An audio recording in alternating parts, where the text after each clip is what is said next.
I've done my 80k ultra, booked now 100k ultra for next year as well. The psychological state I was in, I don't think I've ever been that. An 80 kilometer backyard ultra overnight. It's mentally tough, mentally draining. Because the last few months have been more endurance focused, I haven't been running as fast, but as a way to cover more distance because I'm not being distracted.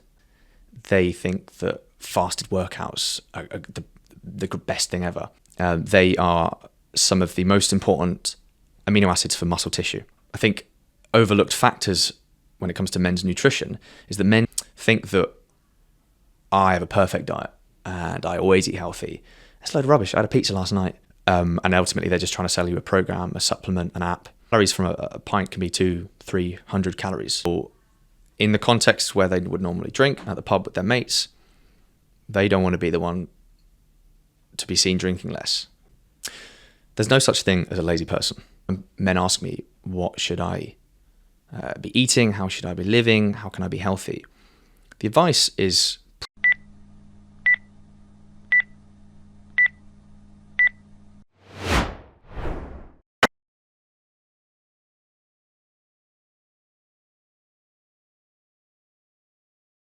Start of the year, I think it was at the start of the year, you'll have to correct me if I'm wrong, you set some goals. Run a sub 18 minute 5k, run a sub 40 minute 10k, run a sub 1 hour 30 half marathon, complete your first triathlon, and run your first 80 kilometres ultra marathon.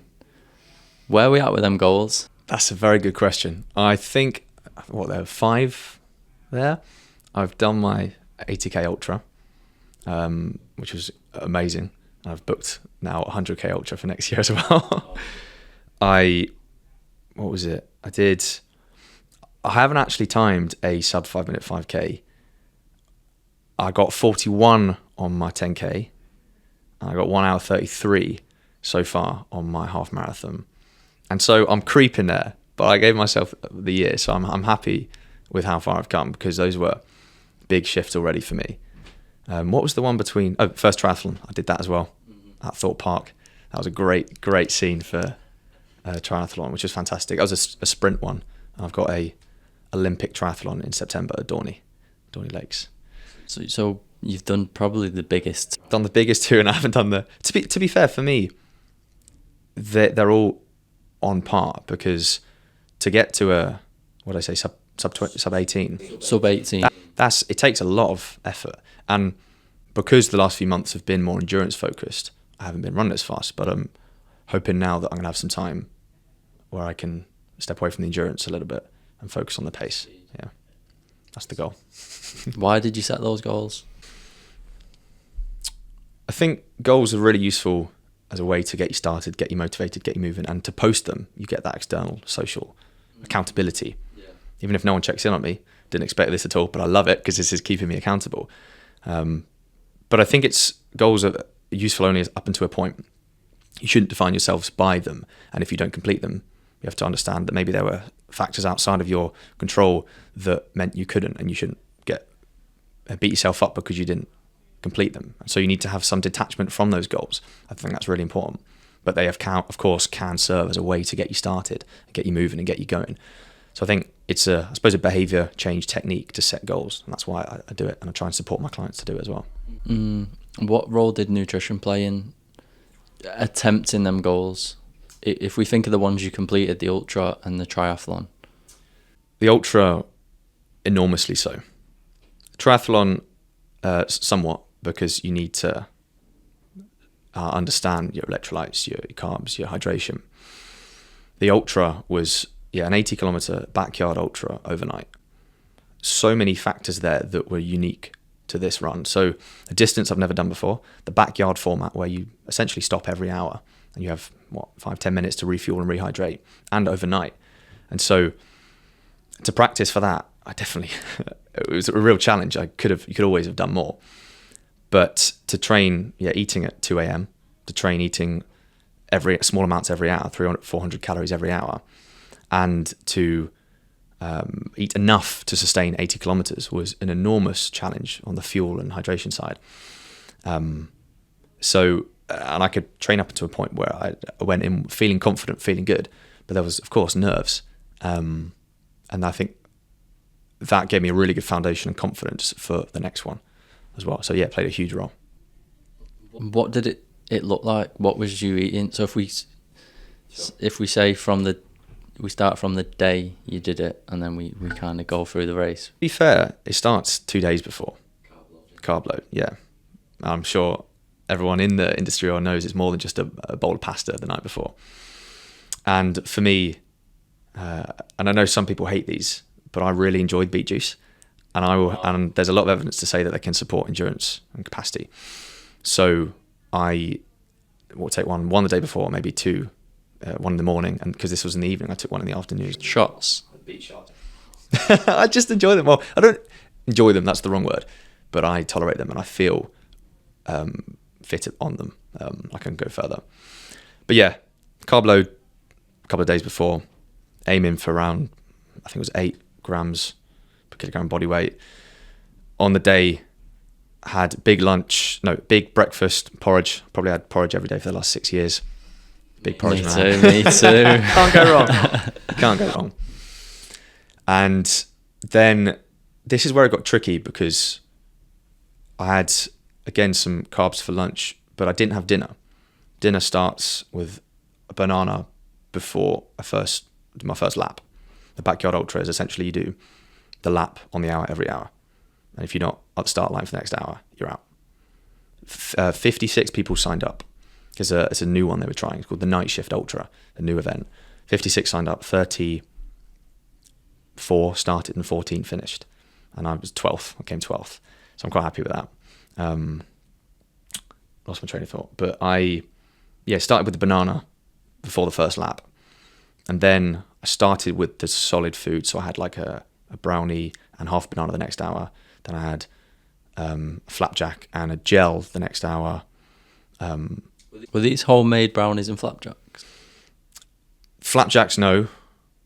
Oh no, it wasn't brownies. It was, bless her, my mum made these banana and chocolate chip muffins at about 12. I think I got through 11 over the course of the night. So they're not, in terms of how much carbohydrate was actually in them, I'm not sure, I don't know.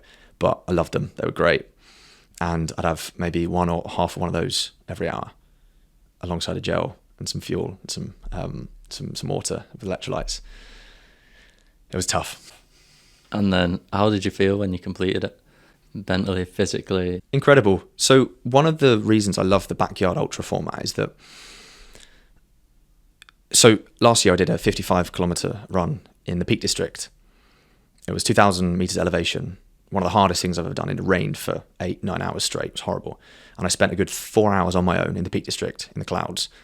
And every 200 meters, there's a little orange flag that you're meant to look at so you know you're in the right direction.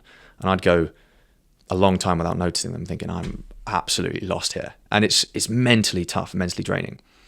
This format means I've got to, not only am I running with lots of people, but I'm starting on a start line and have a finish line every single hour. And so it's constantly, you're building this kind of camaraderie, you're having these amazing conversations with people. So it's much more enjoyable. Distance was further and overnight made it more difficult. But the setup, the format, the event itself allowed it to be so much more enjoyable and fulfilling and a lot more connection, which was brilliant. So I felt crossing the finish line at 6 a.m. amazing, absolutely over the moon. And then I sat down and couldn't get up for 3 days. Yeah, that was good. That's tough.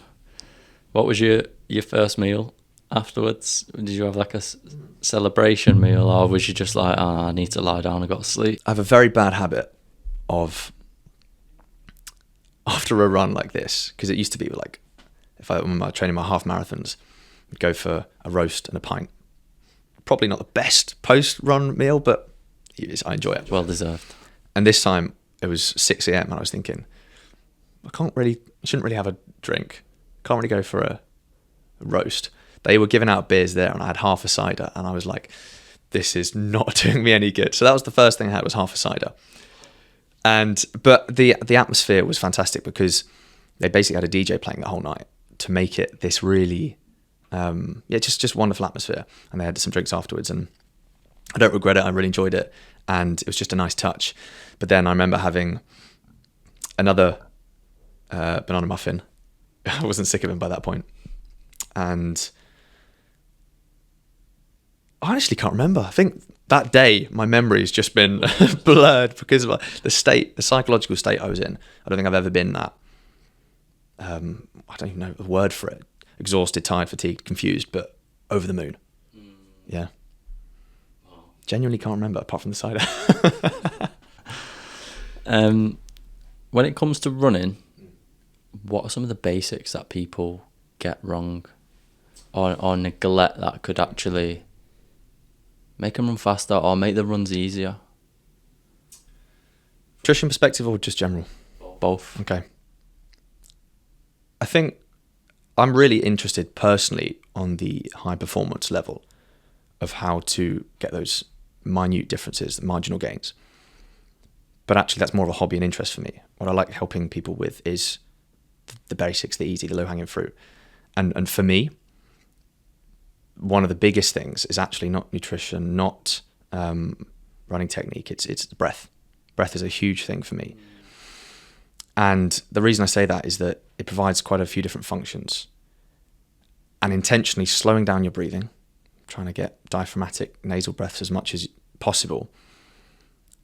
For one thing, it's something that if my brain wanders and I'm getting exhausted, I'm feeling tired, I'm bored, I'm stressed, I'm nervous, I'm angry, I'm thinking about dinner, I just come back to the breath, one foot in front of the other, carry on. And so it's a way to cover more distance because I'm not being distracted and pulled in those other directions. 2, doing that slower nasal breathing means I might have to slow down, but actually that's okay. I want to train my physiology and my cardiovascular system and my pulmonary system, my lungs, as much as possible, not just go fast. I think going fast is often a result of ego or feeling we should. And this for me is just a way to acknowledge actually this is not about the result. This is about trying to get as much from the process as possible. And so just really slowing down my breath and getting into a rhythm with that is helpful.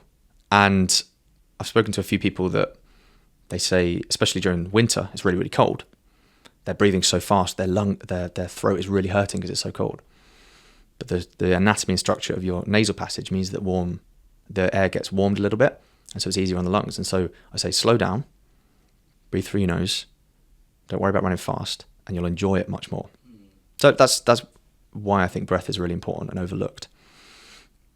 The second thing is generally people have a fear of carbs, and they think that fasted workouts are the best thing ever, and they have their place in certain circumstances.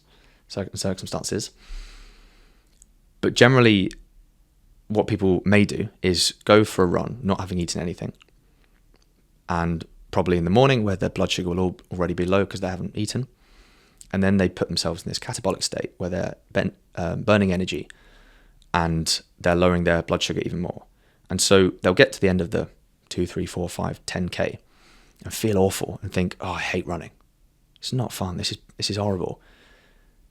And what a simple change could be having a banana, a crumpet, I don't know, whatever it is, a pancake. Just raise your blood sugar a little bit. And it means that you're going to enjoy the process more. You can run a bit further, a bit faster. And you're going to start your recovery earlier on. But the most important thing is that because you've enjoyed it, you're more likely to go next time. You're not waking up the next day thinking, oh, I've got to go for a run again. You're thinking, oh, I actually quite enjoyed that. So just a small amount of carbohydrates before. And again, this is very easy, low-hanging fruit stuff. How much you have, what you have, doesn't really matter. Find what works for you by running little experiments each day, each week. But just start and do something and get those basics right. Since you mentioned fasted cardio or fasted running, we will kind of make a switch because this is not a running podcast. Sure. Where does it have its place? That's a good question. And I suppose more broadly, fasting has, there's a lot of misconceptions around fasting and intermittent fasting and fasted exercise, fasted cardio, in terms of people thinking that it's brilliant for cellular regeneration and an autophagy and all these fancy terms that get thrown around. Intermittent fasting can have lots of benefits, but the main mechanism through which that happens is it supports a calorie deficit. And being in a calorie deficit can support cognition, obviously weight loss. And intermittent fasting is just a fantastic vehicle to achieve that calorie deficit. Maybe there's, in particular circumstances and scenarios that I'm not too clued up on, there may be particular benefits. But the main method is that it achieves that calorie deficit to help support with weight loss. And in terms of fasted, I'm going to forget the exact paper or evidence, but BCAA, branch chain amino acid fasted cardio, has shown some evidence to be beneficial in terms of supporting recovery, because if you're, again, putting yourself in a catabolic state, you want to make sure that your muscles aren't being damaged or harmed, or the energy isn't coming from the muscle tissue in any way. And branch chain amino acids, valine, leucine and isoleucine, I want to say, testing my memory, they are some of the most important amino acids for muscle tissue. And so there's some evidence to say that taking those prior to a workout, if you're doing it fasted, is going to have less of an impact on muscle degeneration. In terms of the actual time and place for fasted cardio,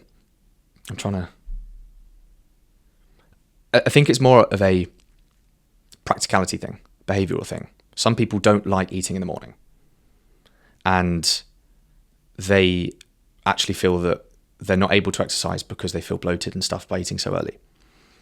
And so actually it's more a psychological behavioural thing, why I think some people maybe shouldn't just eat until after the workout if they prefer working out in the morning. That's not necessarily a physiological advantage, but it works for them, and it means they can get their exercise done, they enjoy it, and then they can have their meal afterwards. Does that make sense? Yeah. That's probably the angle I'd say is the most important. Yeah. Okay, looking at men's health, more likely to prematurely die from heart disease, die average 4 years earlier than women, account for 70+% of suicides in the UK, and probably, you could say, higher worldwide, more likely to get chronic diseases, type 2 diabetes. Smoke, drink, gamble. There we go. What does that tell us about men's health? Stop. Please don't tell me you're watching without subscribing. Don't be that guy. Hit that subscribe button to show your support. Back to the episode. What does that tell us about men's health? That's a good question. I think the social dynamics and social factors that influence decisions around health are hugely important. And when I'm talking to people about, or when men ask me, what should I be eating? How should I be living? How can I be healthy? The advice is pretty much the same for men and women. Of course, there are specific differences. What matters is the social context, the specific challenges and barriers, the behavioural and psychological factors that are different between men and women. One of the big, I think, overlooked factors when it comes to men's nutrition is that men can go 20, 30 years without having cooked themselves anything, and then they may get a divorce or they're widowed and they're on their own, having no confidence or skills with cooking, and they maybe start to gain some weight and they see a nutritionist or a dietitian, and they're being given all these fancy recipes that are quote unquote easy. They don't know how to boil an egg. And so it's not necessarily the nutrition that's different, it's the barriers to those healthy behaviours that can be very different. And men, believe it or not, are less likely to be forthcoming with issues around physical and mental health, less proactive because of fear of being judged or fear of seeming weak or whatever it might be. And overcoming those barriers is what really matters, and understanding the motivations and all those other complex factors that interplay to create the decisions that men make. Understanding that is what really matters. I think that answers your question about what does that tell us about men's health. It's about all those cultural, in between the lines factors that we need to acknowledge to support men. Things like not being able to cook Well, how do we overcome that? Firstly, removing the expectation that men should know how to cook. And I think most men do. So many men I know absolutely love cooking. It's brilliant. And of course, these are generalizations. And I think more men generally are getting more involved in activities at home, of course, which is fantastic. So there's a shift happening. But I worked with hundreds of guys in their 50s, 60s, 70s that just wasn't the norm for them. And lowering the expectation that they should know how to cook and supporting them to start those behaviours by making it small, simple, easy, realistic for them is really important. And again, it's as much about mindset and confidence, saying you don't need to cook those amazing recipes that you see on social media. Often we associate that image of health with being a healthy person, and therefore because I can't cook like that or because I don't look like that, I'm not a healthy person. I identify as someone that is lazy, that I'm happy getting takeaway and delivery, whatever it is. And there's a time and place for that if we need it, of course. But just helping shift their identity, their mindset, and supporting the confidence is the best way to start. Simple recipes, build up that repertoire. 5 dead easy things: spag bowl, some kind of rice dish, fajitas, and master those. Then, once you've mastered them, try add some new veg, some new flavourings, different amounts. Be conscious about your portion sizes as well, because that can be another problem for men. What you'll find is that your confidence comes from the doing. People often think they need to start with confidence to be able to get anywhere. Now, confidence always comes from the doing. So build up those basic skills, a couple of recipes, get the variety, make sure they're healthy, then try new things versus trying everything at once and feeling overwhelmed and going back to Uber Eats. Are they then limiting beliefs then if we think about, I identify as a lazy person? There's no such thing as a lazy person. You debunk laziness, and there's always a reason at the time, in the moment, that you thought was a valid justification for which later you'll go back, I was just lazy. But at the moment you thought, oh no, I really am stressed today. Oh, I really have had a tough day, or my car broke down yesterday, or my wife's struggling. Whatever it is, in the moment, there's a legitimate reason. But we look back and say, oh, I've just been lazy for the last 10 years. What really matters is looking at when we make plans, when we deviate from those plans, looking at specifically what happened at that moment of deviation. I don't know what you call it. What was it? Was it, an emotional thing? I was stressed. I was angry. I was hungry. Was it, I planned something and I didn't actually know how to cook the recipe, or I didn't have the ingredients in the house, whatever it might be. And so what you can then do is look at specifically what happened and come up with a solution for that problem. I forgot my water bottle at work today, so I didn't drink. I'm going to bring my water bottle. I then forgot to do my food shop this week, so I had nothing in the fridge, so I ended up nipping to the Tesco's again. That was because I didn't plan and didn't have the food in the fridge for when I needed it. So you're looking at all these ways in which things can go wrong. And over time, you'll find that things go wrong less because you're accounting for them. And you build this, again, behavioural momentum that is so important. I'll jump in. How much of it is then psychological? Because, you keep saying, I'm a lazy person.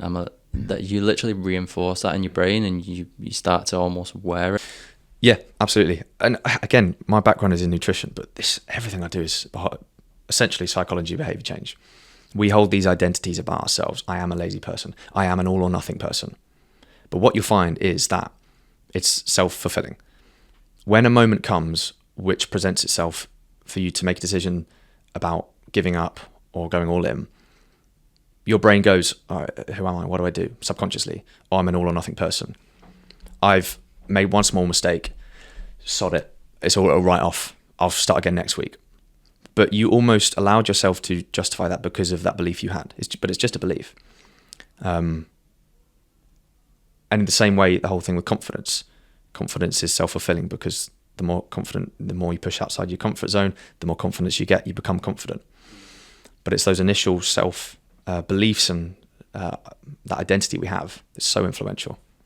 The subconscious habits, like you need to rewire them. From the outside, it seems easy to go, right, he doesn't know what to eat that's healthy. I'm going to tell him what's healthy, and he's going to do it. On to the next. Yeah, and I think there's so much information out nowadays. But I don't think a lack of information education is the problem. For some people, it might be. Some people, they generally don't know what is right and wrong and healthy. And providing that foundational understanding is critical. But for most people, they know they should be eating more fruit and veg. They know they should be probably having less of the junk foods, the crisps, the biscuits, the ice cream. And again, in moderation, you can have them. But having that as part of your plan, I'm allowing myself once a week to have a bit of chocolate, and that's okay. I'm not going to beat myself up. Versus saying I'm not going to have any. Then when I have some, I beat myself up, feel like a failure, and then have the whole bar. Yeah. We all do it. So powerful that it's the black or white thinking, right? And what you're saying there essentially is, you've wrote this new plan of how you're going to eat. One of the best things you can do is, if you like a certain chocolate bar, a certain ice cream, put it in the plan. Because otherwise you say, right, I'm cutting out chocolate and ice cream forever. I'm never going to eat anything that's junk food ever again. You get a week in, you're stressed, you eat it, and then you go, right, I'm going to throw the whole plan out the window because I failed. And I think that's a really important point, that we think we are purely logical, rational organisms, machines. But of course we're not. We have biases, we have habits, we have emotions, whatever. And what we realize, and I think particularly in men, we don't talk about, is this idea of your relationship with food. And that the food is more than just protein, carbs, fats, vitamins, minerals, energy, calories. Food is culture, food is tradition, food is emotion, it's a coping strategy. And to belittle the importance of all that, I think you're doing yourself a disservice. If someone genuinely doesn't, I don't want to say it depends on and needs any particular food, because I don't think that's right to say, but if they feel they do, to take that away from them, you're creating more anxiety and stress for them. You're not giving them a good head start. And so understanding that the food is more than just nutrients is so important. And I think women have a better grasp on this notion that you have a relationship with food. I think men are coming to the idea that you have a relationship with alcohol. That's a bit more familiar, but if I'm working with a guy, I wouldn't use the term relationship with food, because I'd be like, what? What's that? But then you explain that certain foods make you feel certain things, and certain feelings make you reach for certain foods, irrelevant of logic. That's your relationship with food. And how do you introduce them concepts to men that, like you say, if you bring you use that terminology, they're going to be like, what? Like, what are you on about? Basically prove that it exists without, in a way that resonates for them. So every guy will know that there's a food that they go to if they're stressed, or a food that they just really enjoy and love. And it's not about, so for me, and this is a bit of a tangent, but people often think that I have a perfect diet and I always eat healthy. It's a load of rubbish. I had a pizza last night. I love crisps, but it's in moderation and I have a good relationship with it. I don't beat myself up if I have it. And it's a particular set of crisps, a packet of crisps that I really love. And I allow... Shout them out, get us sponsored. Roast chicken and thyme sensations by Walkers. Sponsoring. And Frazzles. I love Frazzles. They're not great for me. I don't have them often, but I really enjoy them. And it's almost the same with alcohol. I drink much less nowadays, and I'm really happy about that. And when I do drink, I enjoy it so much more. And I've got a really healthy relationship with those foods. And so the reason I'm saying that, I show that there are particular foods that guys love, that guys maybe rely on, and that there are certain emotions that lead them to having certain behaviors normally around food. And so by demonstrating that, they go, oh, actually, yeah, that makes sense. And then I say, well, often through the lens of alcohol, because guys are more, I think, aware that alcohol is problematic and they know they should be drinking less. Don't need to go teetotal, but drinking less. But just bridging that gap, helping them see it for themselves is really important. I really resonated with what you said about, people think you've got the perfect diet because, you operate in that industry. And I get the same thing, not because I work in nutrition anymore, but because I go to the gym or I run or I don't drink. People are like, do you ever eat chocolate? Do you ever eat anything bad? Like, and I just laugh. I'm like, yeah, I have chocolate sauce on my porridge every single morning, like, and that is consistent. Is it good for me? No, but I like it. And every, food decision that I make isn't about, is this good for me? Is this gonna, make me live longer? That's not how we live. And like you say, food is social, connection, emotional. It's quite complex. It's not just about, right, these are good for me, let's just eat these and not eat these. 80-20. 80% of the time making smart decisions, 20% of the time within your plan allowing flexibility. It's so important. And I think to build on that point before as well, it's not necessarily just your relationship with food. Food has social and cultural meaning. Blokes who go to a pub to meet up and have the pies, the steaks, someone orders a salad, there's almost a social dynamic there, in between the lines thing, they're trying to lose weight, or why aren't you getting someone's going to take the piss out of them. Yeah. Or ordering a 0% beer, or ordering a gin and tonic, something else. Food has social meaning, and understanding that is really important. And I'm big fan of Guinness Zero, huge fan. Please sponsor me, because I genuinely think it's done more for kind of helping men drink less and, dare I say, men's mental health than any other drink, because they've crafted this amazing feeling about it where you can still feel like I'm getting a pint of Guinness. And all the like it's on the main sponsor of the rugby pitch, it's Guinness Zero now. It doesn't have the same association that ordering a Beck's Light would. I think it's Beck's Light, the Zero, or Beck's Blue. They've crafted this feeling of social acceptability and permission to still look cool and manly by getting a Guinness Zero, which has allowed guys to have less alcohol, which is going to do wonders for their health, physical and mental, and the people around them. Do men make worse decisions when they're under the influence of alcohol? Yes. I mean, everyone does. Everyone does. I think, particularly, I'll use the example of through the lens of weight loss. Alcohol itself can be quite calorific. Carbs and protein are 4 grams per calorie. Fat is about 9 calories per gram. Protein, carbs, 4 calories per gram. Alcohol is about 7 calories per gram. So it's quite energy dense. And if you're also having ciders, which can be quite sugary, the calories from a pint can be 200-300 calories, or depending on the pint, obviously. And so if you're having 6 of those, you can see how that's going to influence your overall energy balance across the day. But that's the direct impact on your weight and health. The indirect is the fact that you're going to be reaching for stuff. They say pints are the gateway to peanuts and a pie. Maybe have a big, heavy, carb-loading meal to line your stomach for a night out.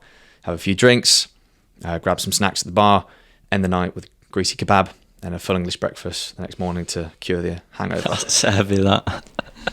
Guys do it all the time. Though. It's real. It's 100% real. I'm just like imagining it. Literally. And I'm like, and obviously you're less likely to go to the gym the next day and probably the Monday as well. Yeah. And so you've probably gained another 3,500 calories just from that. So it's the direct and indirect impact on weight loss, for example, that alcohol has. But there's, of course, that's just weight loss on your mental health. I think for me, there are particular times when alcohol offers an opportunity for me.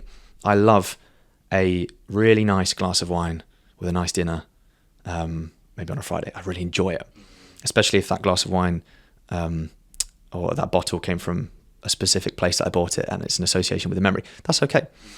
Where I've changed my relationship with alcohol has come from asking why I was drinking it in other contexts. Was it for liquid confidence? Was it a coping mechanism? Was just having a bad day and the habit instinct was to reach for, not for me, but I know a lot of guys reach for a whiskey.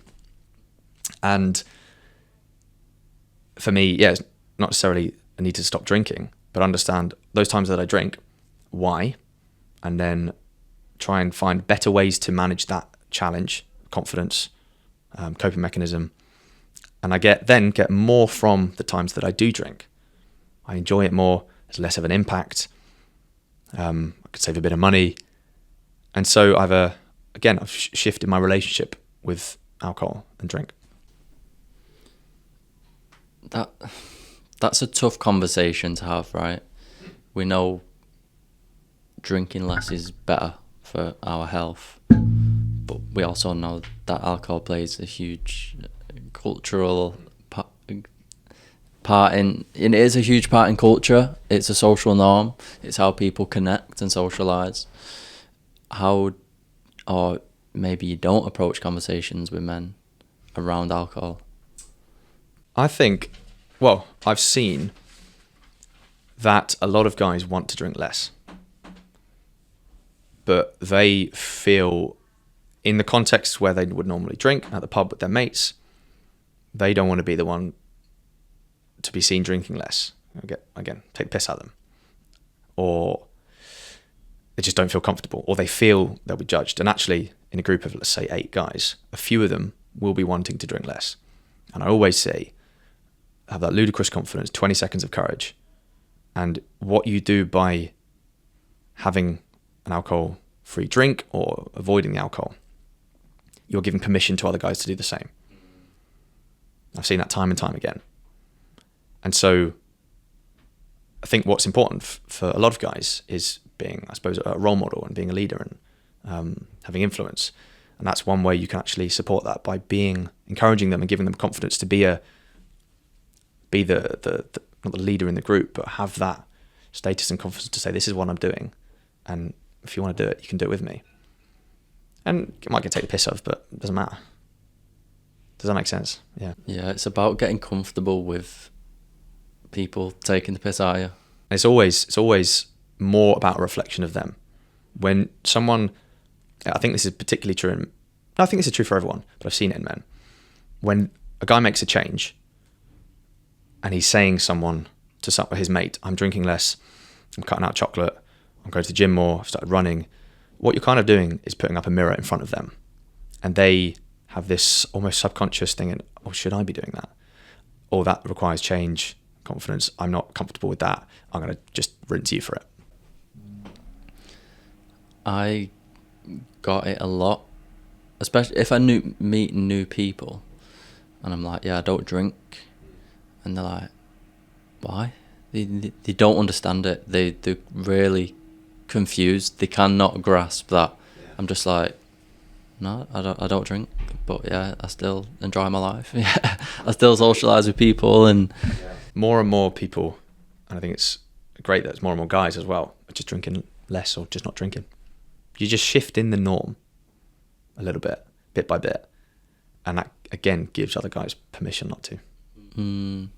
I do meet a lot more people now that don't drink. Yeah. But again, it's the spaces that I'm in. It's the run clubs. It's the gym. It's, it's almost the norm in these spaces. So I guess if guys are considering making certain changes, maybe they look at going into spaces where it is the norm, because then they don't feel like the alien in the pub who's trying to cut back. Yeah. I mean, the social context, the environmental context, and I say digital context as well. These environments have a huge influence on your decisions. Social, obviously, we are social creatures. What other people are doing, what other people are thinking has a big hold over our attention. Environment. If you're in a pub and it's just got the normal beers on the tap, you're more likely to get them. If you're in a pub which is a bit more forward thinking, they've got a whole array of taps with 0 beers on this, or craft zeros or whatever. Again, it's a subtle shift, but you're more likely to do that.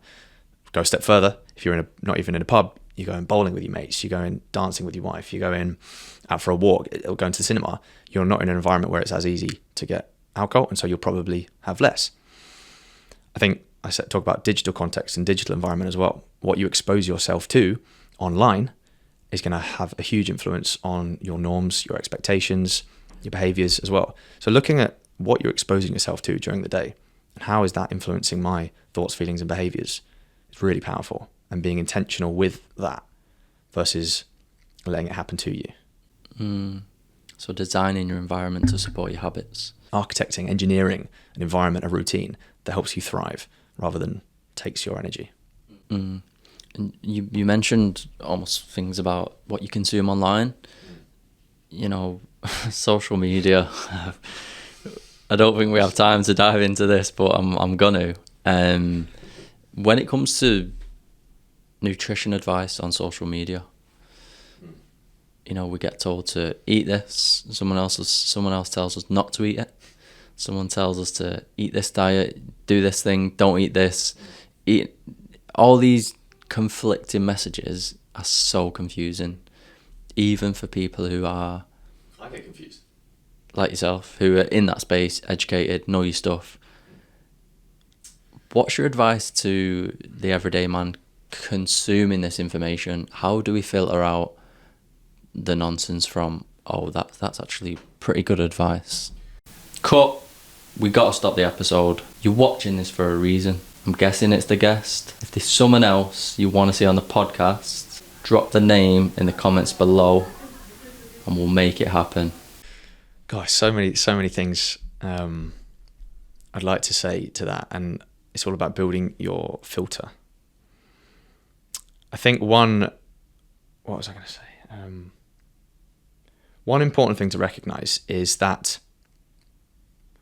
the research and papers and important relevant information for elite athletes to get those marginal gains in their performance, the particular advice that comes off that research is relevant to them.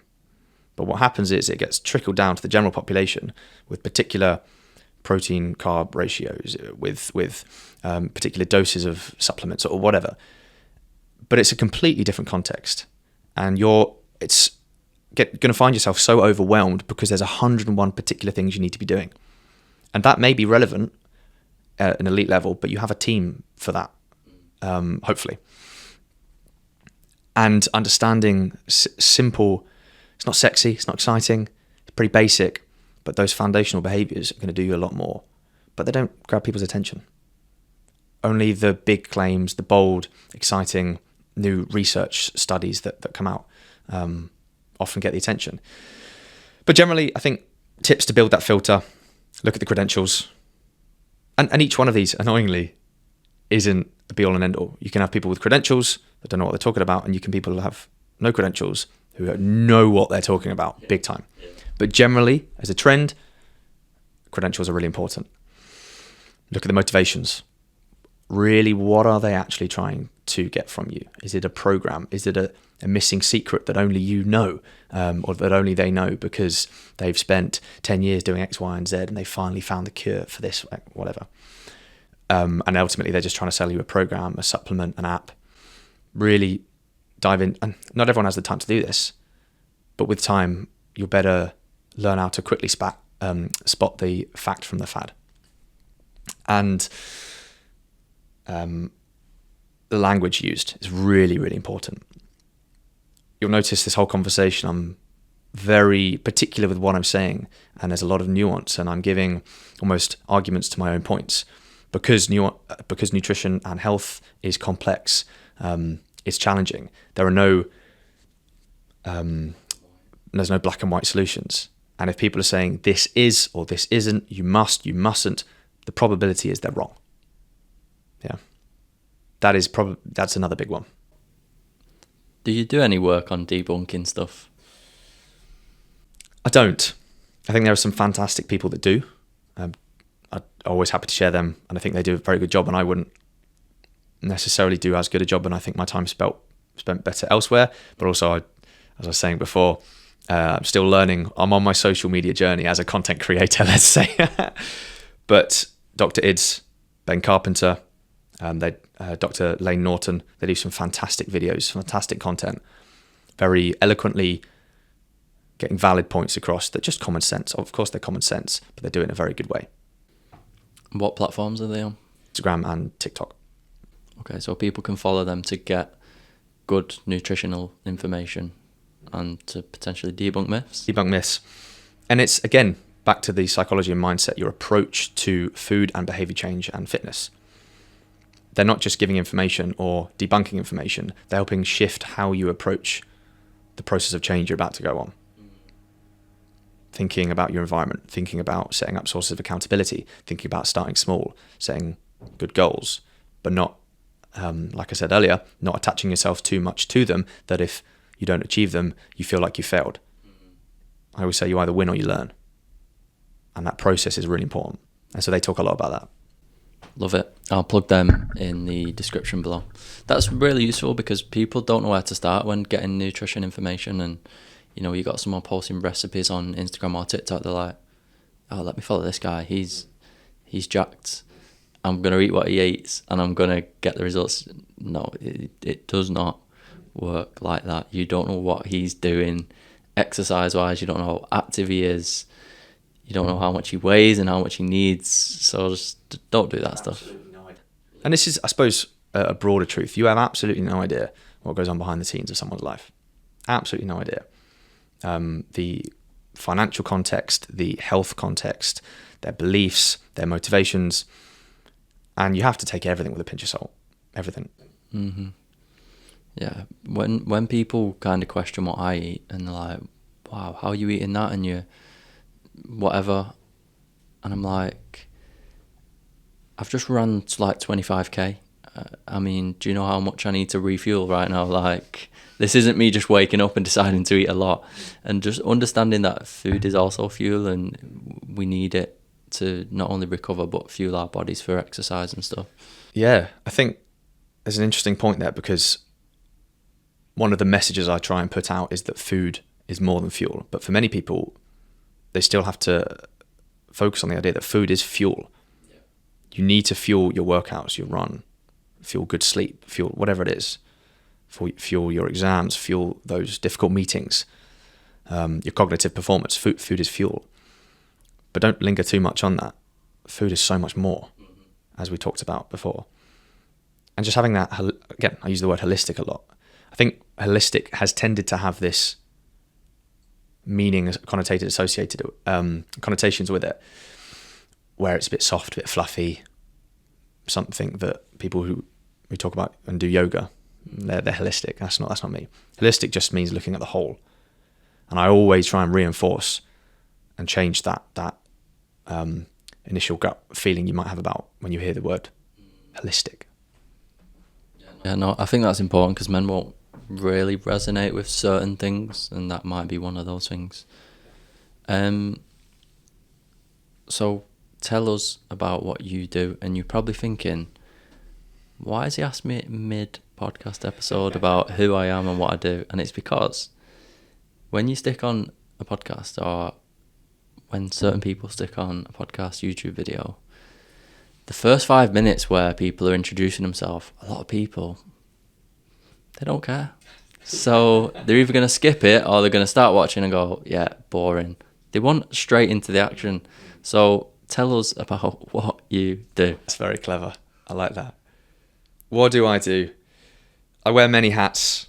I set up my own freelance business as the men's health nutritionist early this year because I saw a huge opportunity for more evidence-based, holistic men's health support, playing with the tagline of fueling men's physical and mental health. So it's more than just helping guys eat healthier. It is about men's health more broadly, physical and mental. How I do that? Many ways. I do one-to-one coaching with men. I work with charities doing various projects and programs, health checks, health MOTs, we call them, running coaching programs, lots of ad hoc projects, I suppose. But my main, most of my time is spent working in a B2B context, working with businesses, doing men's health talks, seminars, maybe a bit more coaching, group coaching programs, offering men's health MOTs in the corporate context. And so, yeah, working with businesses predominantly in male-dominated industries, logistics, engineering, insurance, sometimes finance, construction, where there tend to be lots of male teams. And it's a bit of a win-win, because the employers get healthier employees, and men themselves don't often engage with their health, and so actually if it's offered free through their work, it's a win-win there. So yeah, it's a gateway. Yeah. So yeah, working with businesses, working with charities, and working with clients directly. I've heard you speak about knowing your why. What's your why? Oh, that's a good question. Helping people help people. Expand. Without going too deep, because I do a lot of just ruminating and thinking on purpose and on meaning and all that sort of stuff, for various reasons. I think ultimately we're on our own mission. We're trying to achieve our own goals in life. But the core of it, I believe, for me, is it's about the people. And I don't really care how do I say that? I really want to help people, but the end goal is not just so that I'm helping them, it's so that I'm able to help them help other people. The ripple effect. You have no idea the butterfly effect. You have no idea the impact that you can have by changing someone's day. They may go home to their kids and have a really nice conversation, their wife. They may treat their employees, their staff better. You have no idea. But generally, helping people become fitter, healthier, mentally stronger, and more resilient is powerful. You can't pour from an empty cup. So for me, it's about helping people help people. The way I do that is by supporting men. And again, it's not just about the men, it's about their wives, their daughters, their brothers, their sisters. It's the ripple effect. And so that's my why and why I do what I do. How would you pour into yourself? Self-compassion, patience, acknowledging your shortcomings. No one's perfect. And when you get things wrong, understand that, yes, you maybe could have done a bit better, and that's okay. We'll do better next time. Versus reinforcing, I'm useless, I can't do this. And giving yourself time and space to relax, to switch off, to do things for you. It's so powerful. And I think today we are constantly running around like a headless chicken, trying to do everything all at once. And I'm a perfect case for this. But allowing myself and knowing how to switch off, let alone making myself actually switch off. A lot of guys don't know how to switch off. So providing the tools to do that, and then providing the time to actually book that time off and time away is really important. So you support men with physical and mental health. Tell me a little bit about the mental health side. I think, like I've said before, we think we're perfectly rational and rational and logical organisms. But we're not. And if we were, we would make all our decisions based purely off the most efficient way to get carbohydrates and proteins and fats in, and exercise in the most effective way. And all that is around and the perfect sleep schedule, sleep hygiene. It's all about physical health. But there's such a huge interplay between physical and mental health that you can't disconnect the two. Why you're doing and chasing those goals to be fitter is a psychological thing. Why people want to get fitter is very rarely a physical thing. If people want to lose weight, it might be because they want to be healthier and stronger, but it's more because they want to look better for better self-confidence, maybe. They want to be around for, a lot of the guys I work with at 60s, 70s, 80s, they want to be around for their grandkids and chase them up the stairs. They don't want to get injured. Maybe they've been through some really difficult times with their parents that were chronically ill, and they know they don't want to go down that route or put their family through it. But then it's about connection. It's about those social reasons. So ultimately, it's more about the psychology and why you're doing it, and ultimately the mental health and the mental approach than it is the physical. But you need to help that at the same time. And whether I start talking with people I work with about mental health or I talk about physical health, I'll always link them up and intertwine them because they're very, very connected. In the mental health space, what do you think are the biggest problems? Wait, if you got this far, you must be enjoying the conversation. Make sure to hit the like button and press subscribe to show your support. Back to the episode. Something I will say, I thought going into men's health, I'd have more people questioning why I'm focusing on men's health. Men in the UK don't have it bad compared to a lot of other groups. Many issues are related to men, and men can be quite problematic, of course. And I thought people would have more of a response to that and say, "Oh, we need to focus more on women's health." But I've been really pleasantly surprised, because I believe that it's not either or, it's not versus. We need to give as much support to the people that need it in the way they need it.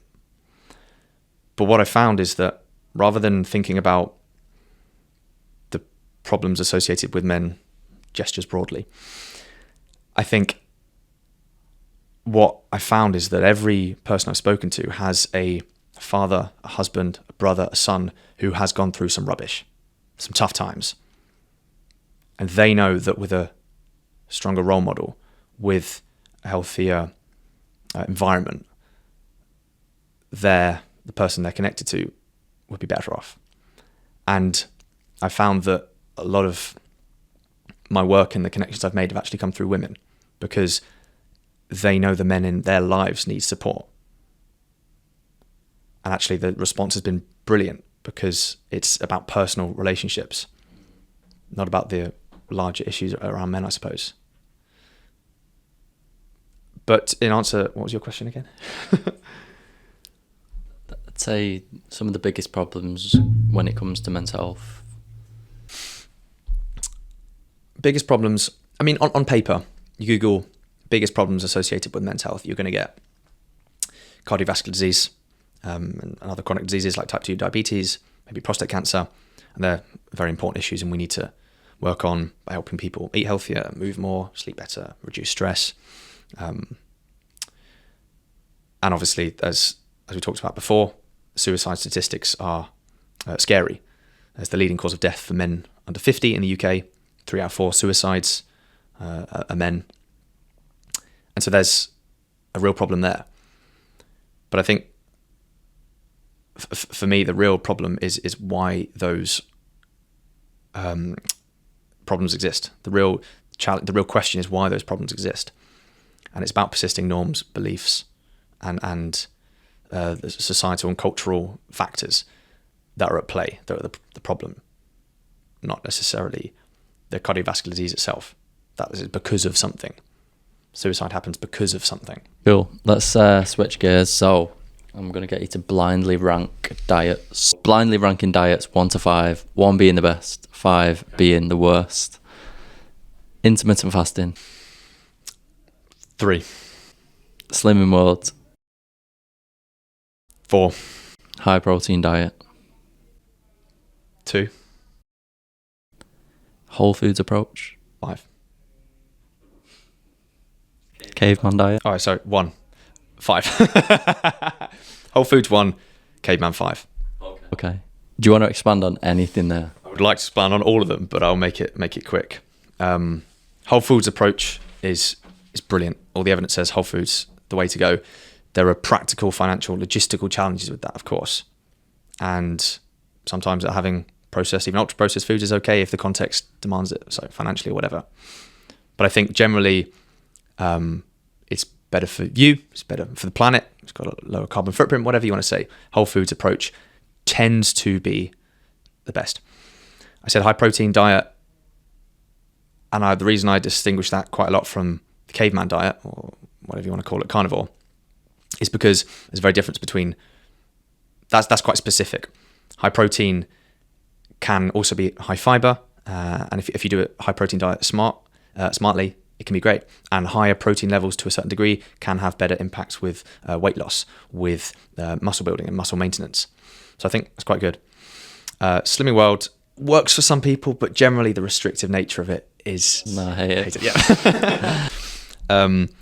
Intermittent fasting, it's practical for a lot of people as a weight loss mechanism, and just a way to be healthier.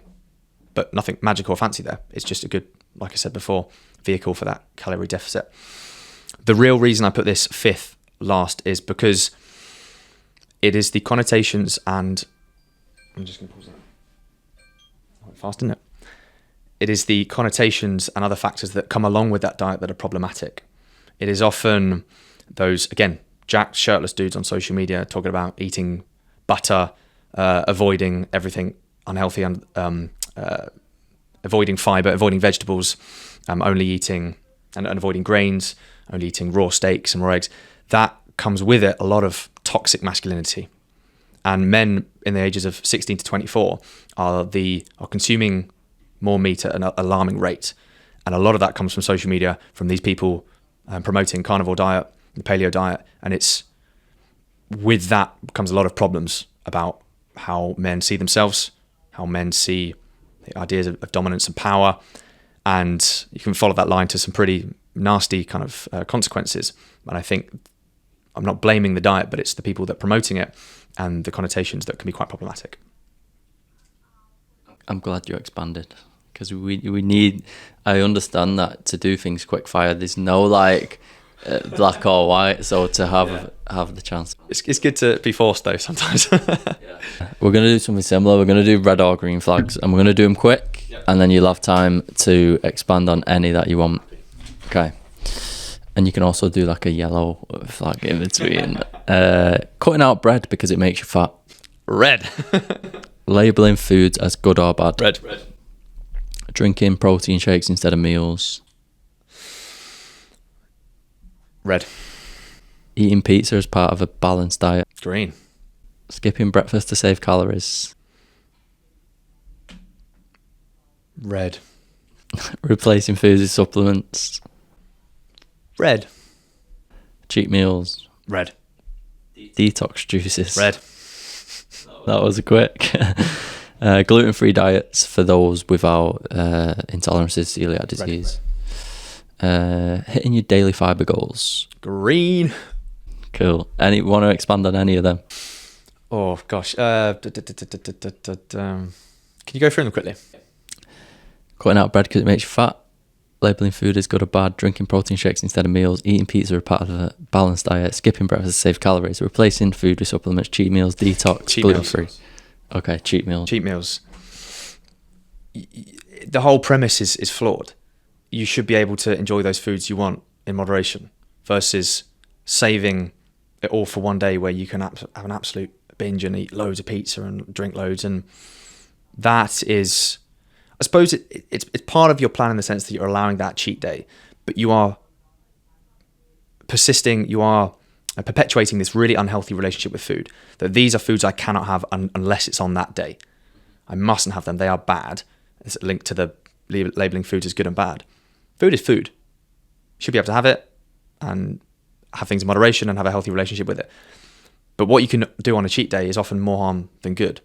Again, you're perpetuating the unhealthy relationship, but more practically, you're probably going to be consuming so many calories and a lot of rubbish food that isn't going to do you any good, just for the sense of feeling that I can eat them. But you should be able to eat them anyway. Yeah. It's a flawed premise, I think.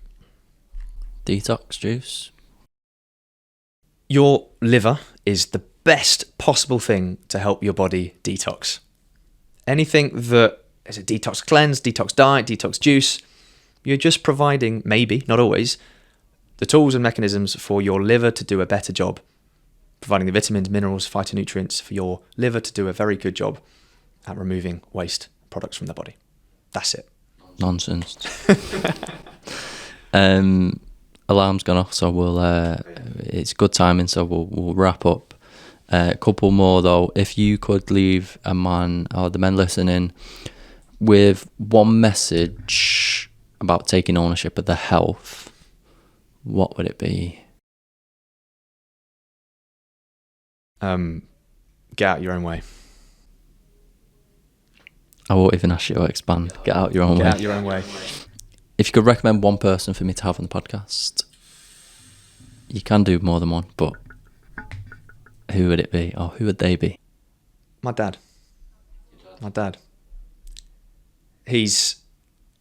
learned a lot from him. My whole foundation, my why, have come from conversations with him. Mm.